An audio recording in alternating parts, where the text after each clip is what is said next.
Hola amigos, amigas. Vamos a continuar ahora con el experimentar 2 del curso Base de Datos Avanzado 1, donde vamos a estar haciendo 9 ejercicios, me parece, en los que vamos a ver cómo crear esquemas, cómo crear tipos de datos definidos por el usuario, cómo crear tablas también, y creo que lo más completo de cómo crear una tabla particionada, ¿sí?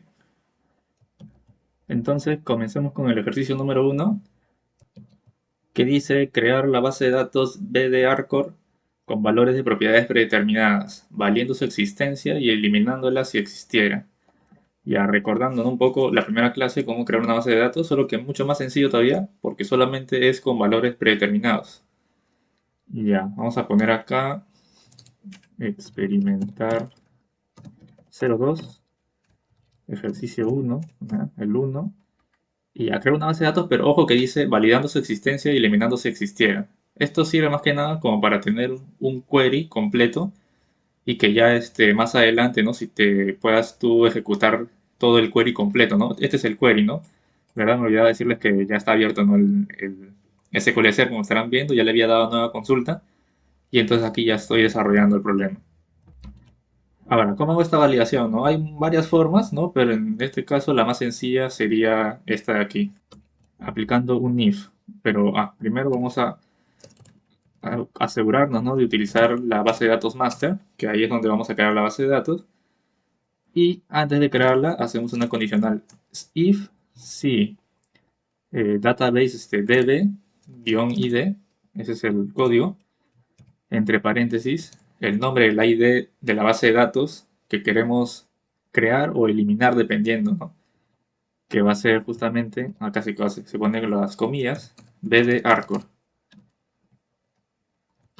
Le decimos si esto no es nulo, ¿no? Is not null, entonces quiere decir que sí existe. Entonces, si sí existe, como me dice ahí, lo elimino, ¿no? ¿Y cómo lo elimino? Ya sabemos, drop database bd-arcor. Ya está, go. Esto sería como validar su existencia y eliminándola si existiera, ¿no? Pregunto si existe un ID de base de datos con este nombre y si es así, si sí existe, lo elimino. Si no existe, entonces este if lo va a obviar, pues, ¿no? Y ahora después de esto, pongo su creación. Create database bd-arcor. Y como me dice con valores predeterminados, de frente solo pongo go. Y ya hasta ahí tendríamos nuestro problema 1. Seguiríamos con el problema 2. El problema 2 nos dice abrir la base de datos y crear los siguientes esquemas. Ya, primero tengo que abrir la base de datos. Pero antes voy a ejecutar todo esto, ¿no? F5. Me dice que está todo correcto. Reviso base de datos aquí adentro. Actualizo, ¿no?, para que me aparezca. Y acá me sale BD-arcor, ¿no? Ya está creada. Ahora tengo que utilizarla, ¿no? Voy a poner use BD-arcor go, ¿no? Y esta está la diferencia de tener este if, ¿no? Con este if yo tranquilamente puedo ejecutar, ¿no?, con F5 todo el query y no va a haber ningún problema, ¿no? Porque ¿qué hace todo el query? Va de nuevo a ir a master, va a eliminar la base de datos si existe. En este caso ya existe, entonces la va a eliminar y luego la va a volver a crear. Y luego de crearla la va a usar. Entonces, justamente ese es el fin, ¿no?, de esta validación, que obviamente ya en la práctica esto ya no se hace, pero sí lo utilizamos normalmente para cuando estamos aprendiendo, ¿no? Y necesitamos ejecutar todo el query. A ver, F5 y ya está. Ahora ya estamos en BD-arcor. Ya, a partir de ahora no voy a apretar F5 para ejecutar todo, sino simplemente, como ya sabemos, seleccionando lo que quiero ejecutar y recién ahí aprieto F5. Bueno, los esquemas. ¿Qué son los esquemas? Los esquemas son bueno, son nombres lógicos que más que nada nos sirven para organizar los objetos, pues, que creemos. En este caso, lo más común son las tablas, ¿no? Entonces, crear esquemas nos va a servir para poder organizar estas tablas en diferentes esquemas y saber en dónde vamos a tenerlas almacenadas, por así decirlo, ¿no? Justamente acá, mira, nos dicen que vamos a crear tres esquemas. uno que es académico, otro va a ser administrativo y otro de finanzas, pues, ¿no? Entonces justamente esa es la manera de cómo está queriendo organizar o este problema con las tablas que vamos a crear más adelante, ¿no? Es algo parecido a los file groups que hemos visto en el anterior video, solamente que los file groups organizan archivos, pues, ¿no? Los archivos de datos para poder, pero con otro fin, ¿no? Que es el de sí, ¿no? Tener todo más organizado, pero también el de poder ejecutar mediante diferentes archivos algo más, mucho más rápido, ¿no? Ahora, bueno, ¿cómo creamos los esquemas? Los esquemas se crean de esta manera, ¿no? Escribimos create schema se escribe, y le colocamos el nombre, ¿no? Ahí nos dice que vamos a poner SSH ACAT y nada más, le ponemos Go. Y entonces lo mismo para los demás, ¿no? SH admin y SH final, ¿no? Acá me faltó el Go y ya está. Ahora ejecutamos, ¿no? Esta parte, F5, y ya tendríamos creado los esquemas. Ahora, perdón, me olvidaba. ¿Cómo revisamos dónde están los esquemas? Bueno, para ello vamos a ejecutar este código select asterisco from sys.schemas. Ahí está. Go. Ejecutamos y me aparecen todos los esquemas, ¿no? En una tabla. Vemos aquí que están los esquemas que ya tiene creado el sistema por defecto, ¿no? Toda la base de datos. Y aquí están los tres que hemos creado nosotros, ¿no? Y que tiene su respectivo ID, 5, 6 y 7. Ya. Hasta ahí tenemos ya el problema 2. Ahora veamos el problema 3, que nos dice crear los siguientes tipos de datos definidos por el usuario utilizando el comando createType. Nosotros ya conocemos los tipos de datos, bueno, del SQL, ¿no? Que al igual que en muchos lenguajes de programación, son bastante similares su forma, ¿no? Como por ejemplo los char, los bar char, los date o datetime, los money, y pueden haber string en algunos lados, number, ¿no? Dependiendo del lenguaje de programación. Pero en este caso en SQL Server, en el transact, tenemos algunos otros también, small link, ¿no? O bueno, también están en los demás, pero estos son justamente los del SQL Server que ya están definidos. Ahora, nosotros podemos definir un tipo de dato personalizado para nosotros, que este tipo de datos lo que va a hacer es basarse en los datos el tipo de datos que ya conocemos, ¿no? Como vemos aquí. Por ejemplo, el UID es un identificador de cadena o va a ser un identificador de cadena y se basa en quién? En un char 8, ¿no? Que va a ser una longitud de hasta 8. ¿Para qué me sirve esto? Bueno, me sirve esta creación de tipo de datos para poder tener un estandarizado, ¿no? Por así decirlo, en nuestra base de datos, ¿no? Por ejemplo, en una empresa quiera tener ciertos tipos de datos de usuario creados para que se identifiquen mejor, ¿no? Y sea mucho más personalizado y más organizado, ¿no? Pero más allá de eso, no es que tenga una mayor relevancia, ¿no?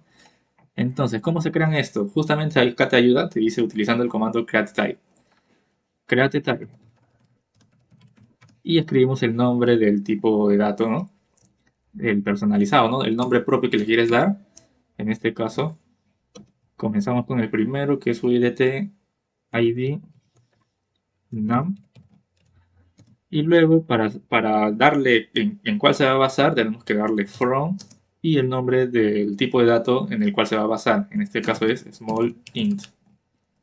Y go. Así ya tenemos creado nuestro tipo de datos y hacemos el mismo procedimiento para todos los demás, ¿no? Yo ahorita lo voy a mostrar de manera rápida. Listo. Estos serían nuestros 5 tipos de datos definidos por nosotros, ¿no? Hasta ahí sería el problema 3, ¿no? Vamos a ejecutarlo primero. Todo correcto. ¿Y dónde revisamos esto? Muy parecido. Colocaríamos select, asterisco, from, sys.types, ¿no? Go, ejecutamos esto nada más y nos aparecen todos los tipos de datos de nuestra base de datos, ¿no? Y acá vemos todos los que conocemos más o menos y muchos más. Y si nos vamos al último, aparecen justamente los que acabamos de crear, ¿no? Todos los UDT que hemos creado. Y por acá de seguro, sí, bueno, claro, acá tiene su propio ID, ¿no?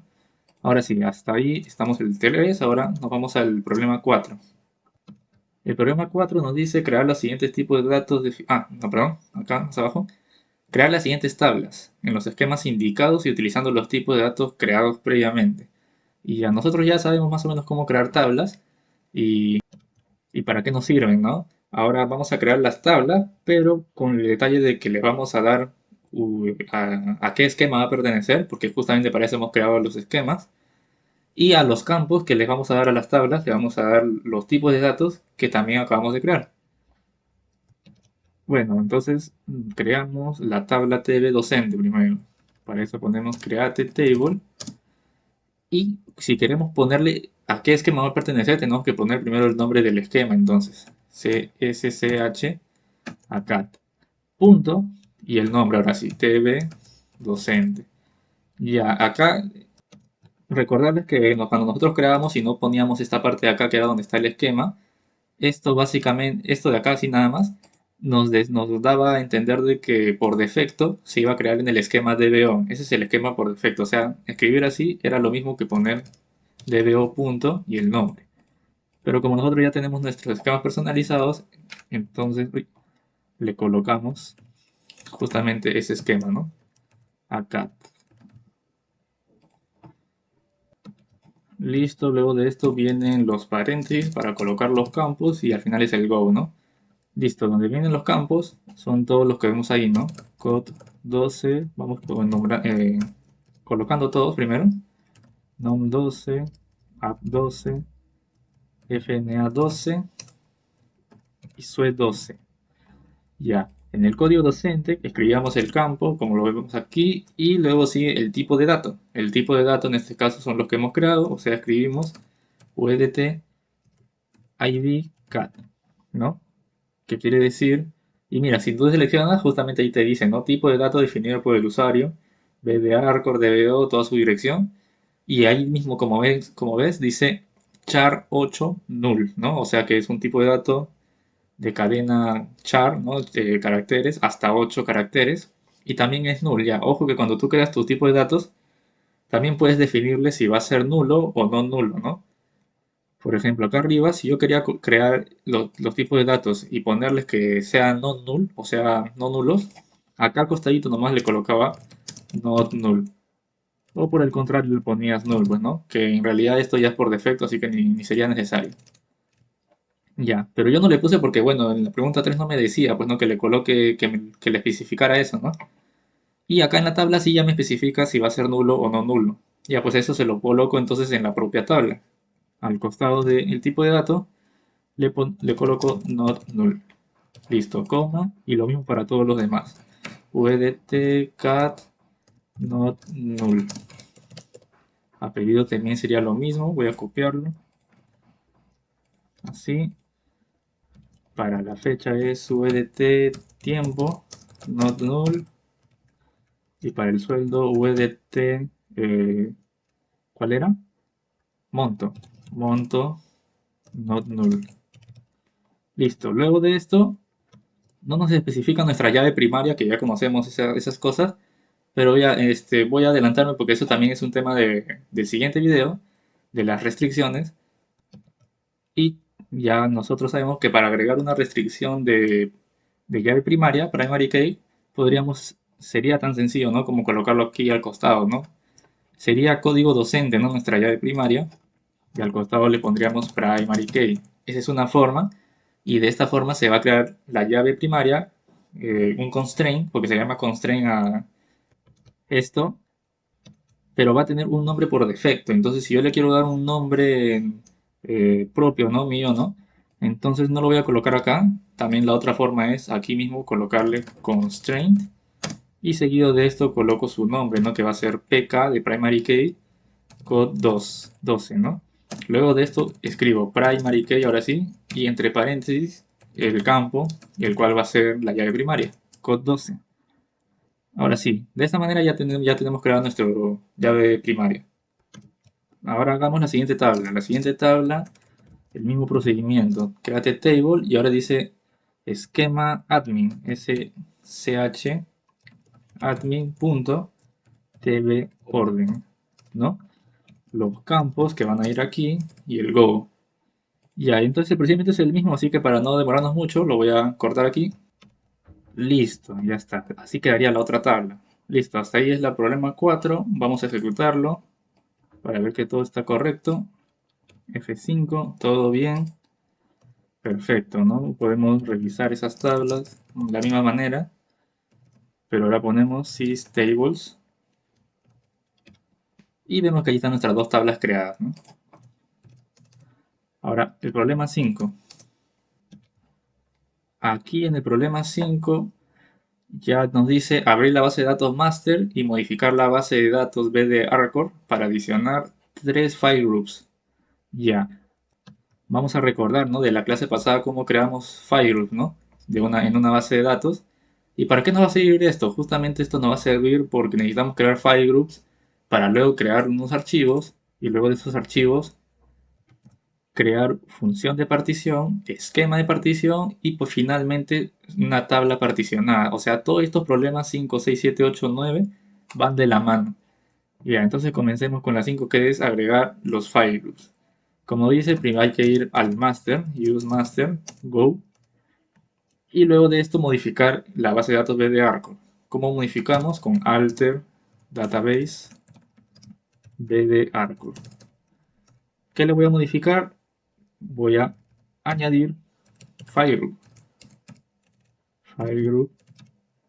Y el nombre, ¿no? Facilito. FG1000. Go. Listo. Ya que hemos con esto agregado un file group.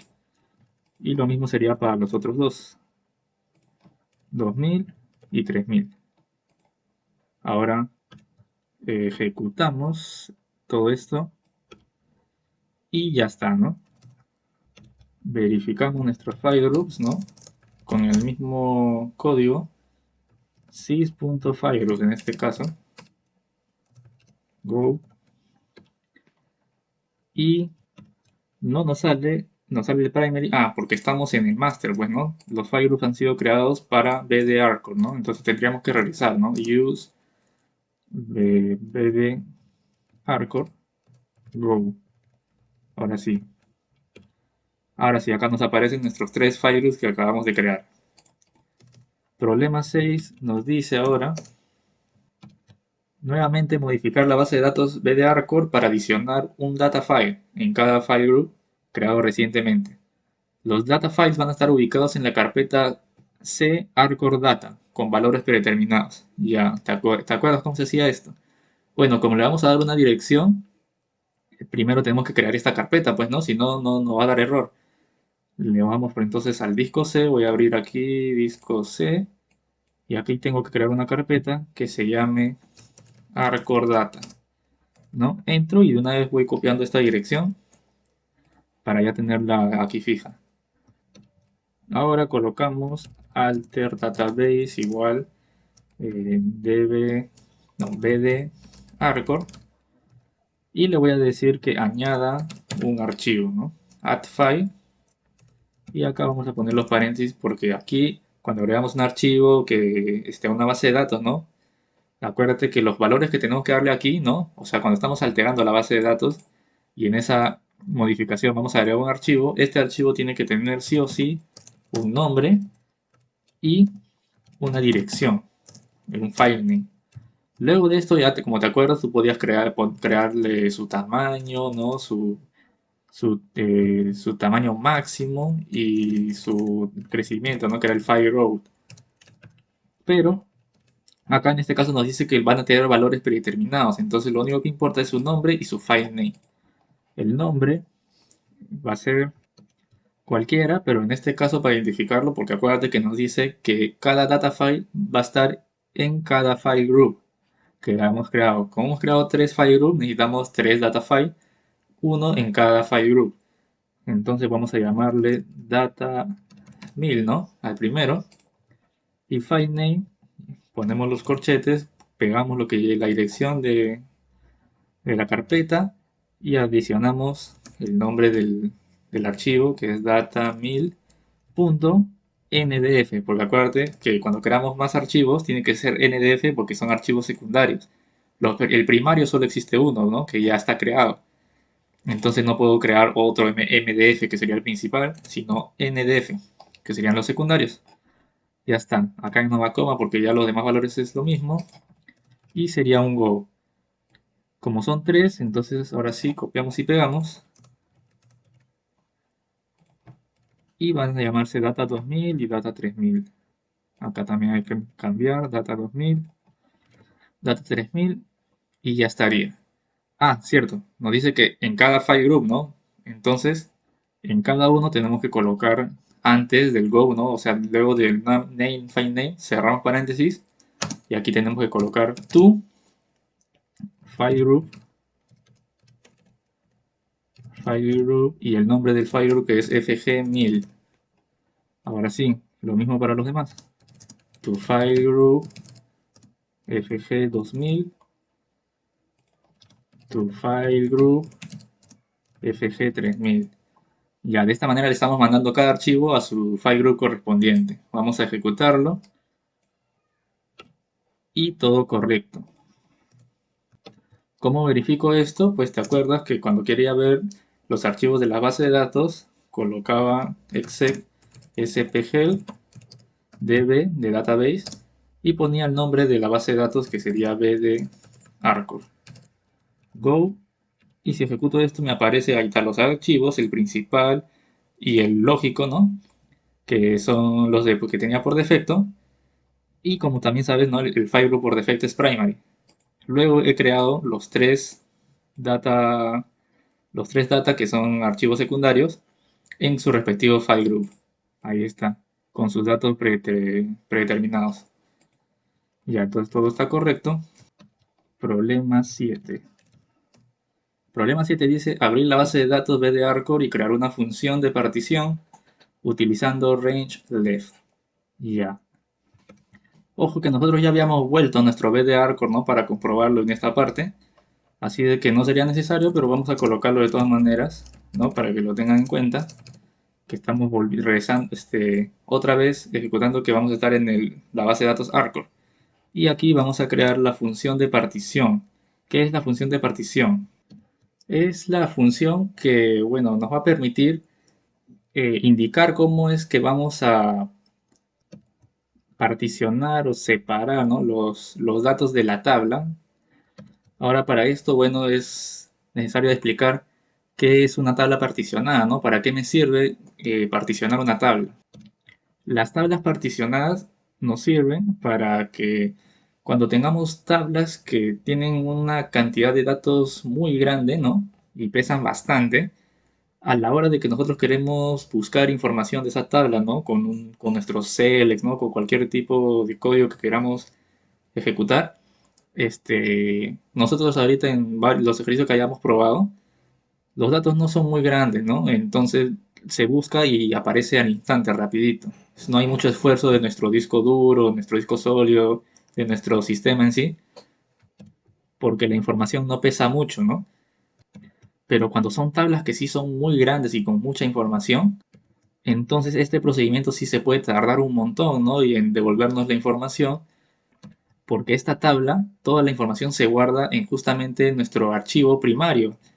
En nuestro archivo primario, este archivo que está guardado en algún lugar, por ejemplo el disco C, va a trabajar todo él solito para poder devolvernos la información. Entonces se puede demorar mucho y no sería lo más óptimo. Las tablas particionadas justamente es de que yo agarro esas tablas que tienen mucha información y las parto en cierta cantidad de partes para que un poco de ellas, según algún criterio, las mande a diferentes archivos, pues, ¿no?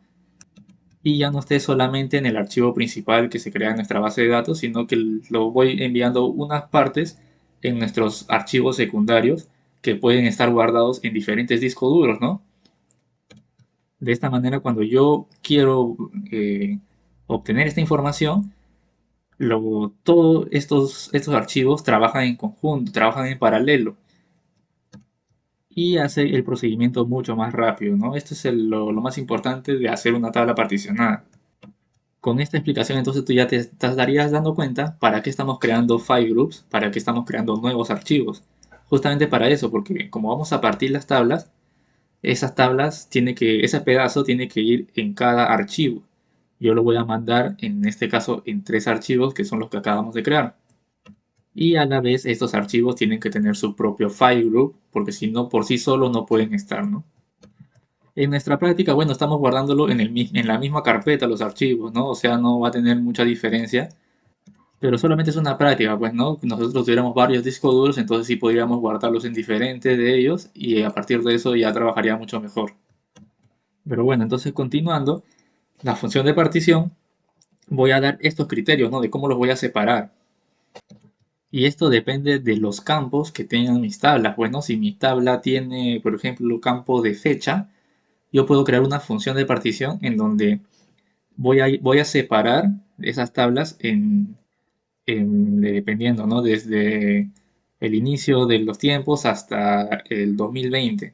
A partir del 2020 hasta el 2021 y del 2021 hasta lo que siga, ¿no? Esos serían mis dos criterios y por lo tanto tendría tres partes.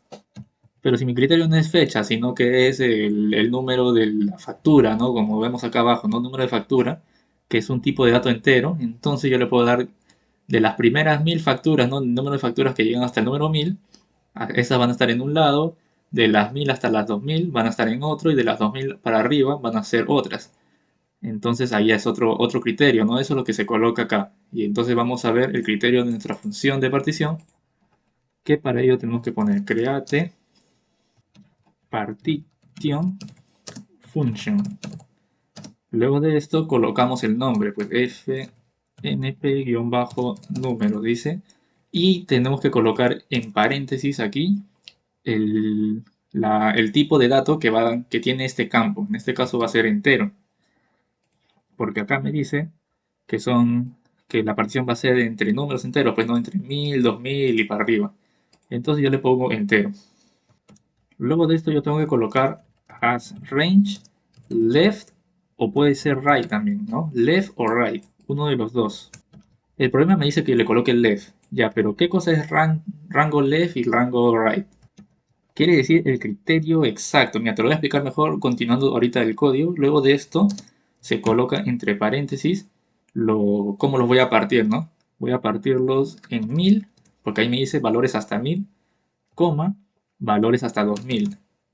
Y hasta ahí nada más, ¿no? Yo partiendo mi base de datos en estos dos puntos, acá me faltó, tengo que colocar for values, y voy a poner esto abajo en otro renglón mejor, ahí está, mucho mejor, for values para los valores 1000 y 2000, ¿no? Tú imagínate, mira, acá voy a poner como que tu tabla, ¿no? Es como una línea grande donde están tus valores ahí a partir desde el comienzo hasta el final. Si yo mi criterio es de que de uno de los campos, ¿no? Están enumerados desde el 1 o lo que sea hasta mucho más números enteros, entonces con este criterio yo le estoy diciendo que voy a partirlo en dos puntos, en el punto donde ese campo valga 1000 y en el punto donde ese campo valga 2000. Entonces mi primer campo es desde 1000 a menos, el segundo es de 1000 hasta 2000 y el tercero es de 2000 hasta más. Pero el left y el right justamente te especifican si voy a considerar estos puntos críticos en dónde, ¿no? Por ejemplo, la primera partición va a ser desde 1000, o sea, mejor dicho, menor igual a 1000, o va a ser menor que 1000 nada más. El segundo campo va a ser mayor igual a 1000 y menor a 2000, o va a ser mayor que 1000 y menor igual a 2000. O sea, esa diferencia, ese detallito es lo que va a lo que te especifica el left y el right. Entonces, el left te especifica que va a considerar este número en la partición. O sea, Mi primera partición sería de 1000 a menos, o sea, menor igual a 1000, considerando el 1000 a menos. Por lo tanto, mi segunda partición sería mayor que 1000, o sea, empezando desde 1001, justo como dice aquí, hasta 2000, menor o igual a 2000, considerando el 2000. Y la tercera partición sería mayor a 2000, ya considerándose a 2001, hasta lo que llegue, pues, ¿no? Esa es la diferencia. Si fuera RAID, sería diferente, ¿no? Sería menor que 1000, o sea, no lo considera en la primera partición, y luego en la segunda sí sería mayor o igual a 1000, considera el 1000, pero ya no considera el 2000. Y así. Entonces, como yo estoy considerando y me está justamente diciendo left, yo lo dejo con left. Ahora solamente colocamos go y ya tendríamos nuestra función de partición. Problema número 8 dice crear un esquema de partición usando la función de partición crear. Bueno, ahora justo después de crear nuestra función de partición, lo que necesitamos es un esquema de partición, porque este esquema de partición es el que se le va a implementar a la tabla que yo quiera particionar. ¿Cómo creamos un esquema de partición? Create partition scheme. Scheme, ¿ah? No es esquema como en el otro de schema, no es así, schema, sino es scheme. Y luego de esto colocamos el nombre, pues, ¿no? Que es sp-números. Luego de esto, lo voy a hacer acá abajo, le ponemos usar qué función de partición vamos a usar para este esquema. Entonces ponemos as partition y ponemos fnp-números, que es la función de partición que hemos creado. Luego de esto sería to paréntesis y o sea, a dónde vamos a enviar estas particiones. Entonces tengo que colocar acá su file group respectivo, ¿no? Voy a poner entonces 1000, el file group 2000 y el file group 3000, los que hemos creado, donde ahí están sus archivos y ahí es donde se van a almacenar cada parte. Justo es lo que me dice acá el problema, pues, ¿no? Luego de esto, go. Ahora terminado esto, faltaría el problema 9, donde vamos a comprobar cómo partir una tabla, ¿no? O sea, vamos a particionar una tabla y vamos a comprobar. Para ello vamos a crear una nueva tabla, porque ahí es donde vamos a colocar este esquema de partición. Entonces ponemos create table y ponemos, como ya sabemos, ¿no? Ahora no me especifica un esquema, ¿no? Dice número de facturas. Entonces lo podemos dejar así nomás con su esquema por defecto, que es el DBO. O entonces yo incluso más, como hemos visto, ¿no? Hemos utilizado el esquema académico, el esquema administrativo y este que se va a llamar número de factura tiene que ver con finanzas, ¿no? Entonces vamos a dejarlo en el esquema finanzas. Vamos a poner SH finance punto tb factura. O sea, así se llama en la tabla. Los campos los creamos, esto ya sabemos, entonces voy a ponerlo todo de frente. Listo. Ahora antes de crearla, aquí luego de los paréntesis, tengo que colocarle el esquema de partición. Entonces se escribe on, el nombre del esquema de partición que es sp números, y entre paréntesis el campo en el cual se va a basar la partición, pues, ¿no? Y tiene que coincidir con el tipo de dato, ¿no? Si el tipo de dato de mi esquema de partición, que es respecto a la función de partición, que son enteros, ¿no? 1000, 2000, justamente mi tipo de dato, tiene enteros, el número de factura, ¿no? Entonces, justamente tiene que coincidir, pues, ¿no? Si no, te va a dar error también. Listo, número de factura, ya está. De esta manera creamos nuestra tabla particionada. Eh, Listo, no recuerdo si había ejecutado todo esto de aquí. En todo caso, lo bueno es que tenemos esta validación de acá. Entonces voy a ejecutar todo el query. De manera que voy a borrar la base de datos, la voy a crear de nuevo y voy a crear todo lo que ya hemos hecho. Se va a ejecutar también todas las vistas de esta de acá, ¿no? Como esto de acá. Pero no hay problema, pues, ¿no? Eso ya de ahí se quita. Entonces aprieto F5 y ya me ejecutó todo aparentemente correctamente. Voy a mensajes, listo, todo correcto. Ya está. ¿Cómo compruebo ahora que está particionada? Pues, ¿no? Primero voy a colocar que si la tabla factura, ¿no? TV factura. Uy, claro, no es con su esquema, pues, ¿no? chfinance.tvfactura. Ahí está. Go. Voy a ver si está la tabla. Obviamente, como no le he puesto ningún dato, no aparece, pero ahí está la tabla. Entonces, justamente eso es lo que voy a hacer. Como o mejor dicho, quiero ver que si la tabla está realmente particionada, le voy a agregar unos cuantos datos, insertar unos datos a la tabla, de manera que yo pueda comprobar esto. Entonces escribo insert into ssh finance punto de factura values, así es como ingreso datos a la tabla, y voy a colocar aquí unos datos que tengo guardados. A ver, ahí está, estos datos con la intención de que se pueda ver, ¿no? Recuerda que la partición depende del primer campo y entre 1000 y 2000, ¿no? Entonces estoy poniendo 500, 1000, 1400, 2300. Y también para que te contemples lo del left, que veas que va a contar el 1000 para la primera partición y no para la segunda porque le he puesto rango left. Y luego esto sería el go y lo ejecutaría. Ya les agregué los valores a la tabla y ahora quiero ver justamente estos datos y saber en qué partición está, en qué número de partición está. Entonces voy a poner select, abajo from, el finance.factura, go, y ahí los campos van a ser todos los campos que se vean con el asterisco y adicionalmente un campo de la partición. ¿Cómo veo este campo? Coloco el código el dólar partition punto, es el nombre de la función de partición, fnp-números, y en los paréntesis el campo que justamente es factura, fact, y le voy a llamar este campo este el número partición. Y ya está. Ahora yo ejecuto esto y me va a salir. Ahí está la tabla con sus datos y adicionalmente me está saliendo la partición a la que pertenece. Como te decía, el 1000 lo está considerando para la primera partición. Estos dos son de la primera partición. Este 1400 es de la segunda partición y este es de la tercera partición. O sea que están separados en archivos distintos. Pero todos pertenecen a la misma tabla. Por eso es que me está saliendo la tabla completa. O sea, yo no es que parto la tabla y solo voy a mostrar una parte nada más, sino que es toda la tabla, pero la tabla, su información está partida en archivos distintos. Y con eso terminaríamos el experimentar número 2. Y hasta ahí está bien. Como detalle adicional, te digo que puedes ir tú aquí a la izquierda, ¿no? A la base de datos, a las tablas, vas a la tabla que has particionado, que es justamente esta de aquí.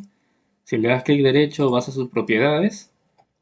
Aquí mismo, si vas a seguimiento de cambios, ¿cuál era? Ahí está, almacenamiento. En almacenamiento te dice que grupos de archivos, que es file groups, la tabla tiene particiones, true, o sea que sí. Particionamiento, ¿cómo es? Su esquema de partición es el SP números, la columna de partición es justamente la del num.fact y tiene tres particiones, ¿no? Acá también te está dando esa información. Entonces ya, listo, comprobadazo que todo está correcto. Hasta aquí sería el video, gente. Nos vemos en el próximo y les adelanto que sería justamente lo de las restricciones. Y para estar atento a todo ello, no se olviden activar la campanita para que les avise de cuando ya tenga cada video subido acá a YouTube. Ahora sí, nos vemos. Chao.